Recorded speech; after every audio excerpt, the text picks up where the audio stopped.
میں صرف یہی کہنا چاہتا تھا کہ اسلام کے مطابق جو ظاہری تصورات ہیں ہمیں ان سے دھوکہ نہیں کھانا چاہیے کہ اصل اسلام یہی ہے. اصل اسلام روحانیت ہے. اصل اسلام غار حرا میں شروع ہوتا ہے. ہمیشہ وہی رجوع کرنا پڑے گا. جسے اصل اسلام معلوم کرنا ہے اسے وہی غار حرا کی زندگی کا کچھ حصہ زندگی میں پیدا کرنا پڑے گا. غار حرا کو یاد کر کے اور اسی لحاظ سے اسے بنیادی اصلاح حاصل کرنی چاہیے. یہ سب چیزیں بات کی ہیں. یہ سمجھو اسلام کے مظاہر ہیں. جب اسلام کا عکس کسی چیز پر پڑتا ہے تو بعض چیزیں پیدا ہو جاتی ہیں. مثلا جب اسلام کا عکس قانون کے اوپر پڑتا ہے تو کچھ قوانین بن جاتے ہیں. اسلام کا عکس جب سیاست کے اوپر پڑتا ہے تو کچھ سیاسی اصول بن جاتے ہیں. اسی طریقے سے اسلام کا عکس جس وقت فوجی معاملات پر پڑتا ہے تو جہاد کے اصول اور قواعد بن جاتے ہیں. بہرحال یہ عکس ہے. اصل اسلام تو اپنی جگہ ہے.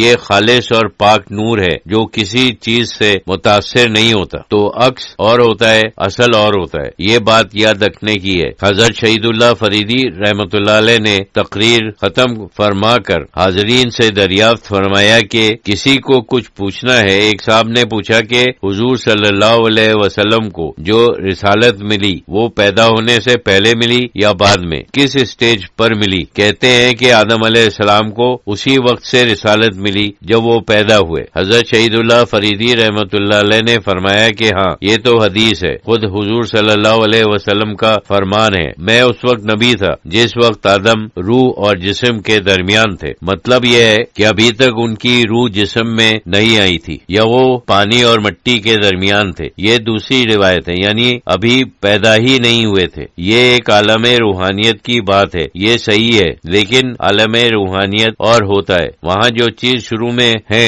یہاں آخر میں ہوتی ہے. جیسے آئینے میں دیکھتے ہیں تو دائیں ہاتھ بائیں ہاتھ نظر آتا ہے اور بائیں ہاتھ دائیں ہاتھ نظر آتا ہے، یعنی ہر چیز الٹی ہے. اسی طریقے سے عالم روحانیت میں جو چیز پہلے ہوتی ہے یہاں آخر میں ہوتی ہے. تو رسول اللہ صلی اللہ علیہ وسلم کی روحانیت جسے روح محمدی کہتے ہیں یا اس سے بھی بالاتر حقیقت محمدی جسے کہتے ہیں، وہ ایک ایسی حقیقت ہے جو سارے انبیاء سے بالاتر اور پیشتر ہے. یہ رسالت کی اصل ہے اور باقی جتنے نبی اور رسول آئے ہیں وہ سب اسی سے نور حاصل کرتے ہیں. وہ عالم روحانیت کی چیز ہے. یہاں جو آپ کی ظاہر زندگی ہوئی اس کے کام اور تھے کیونکہ وہ زمان و مکان کے اندر ہے. آپ ایک خاص جگہ پیدا ہوئے تھے اور ایک خاص زمانے میں پیدا ہوئے تھے. پہلے آپ بچے تھے، پھر جوان ہوئے، پھر ایک خاص موقع کے اوپر آپ کو یہ کام دیا گیا تھا. لیکن عالم بالا میں تو یہ سب پہلے کی بات ہے کیونکہ یہ تو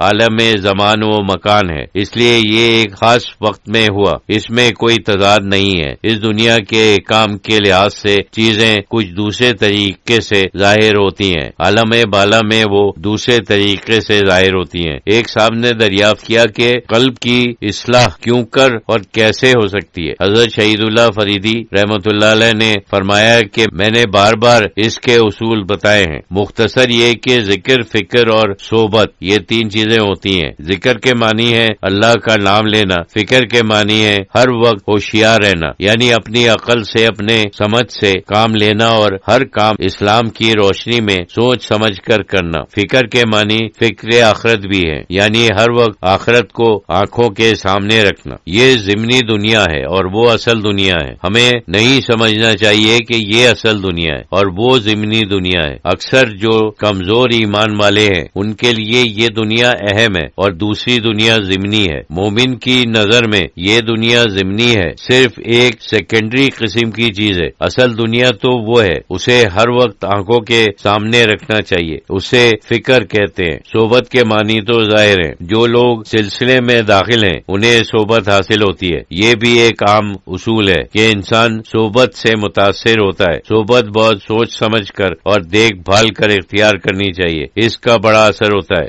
یہی چیزیں ہیں ہمارے سلسلے میں جو اذکار کیے جاتے ہیں، ان کا اصلاح قلب میں ایک خاص مقام ہے. شجرے میں ہدایت عام میں ہمارے بزرگوں کی طرف سے یہ تین چیزیں چلی آ رہی ہیں. ایک تو 12 تسبیح کا ورد ہے، اس سے کم درجے میں 500 بار اللہ کا ذکر بتایا گیا ہے. بعد نماز فجر اللہ اللہ سانس کے ساتھ یہ تین چیزیں بتائی گئی ہیں. ان چیزوں کا پابند ہونا چاہیے چاہیے. اصلاح قلب کے لیے سمجھو یہ چابیاں ہیں.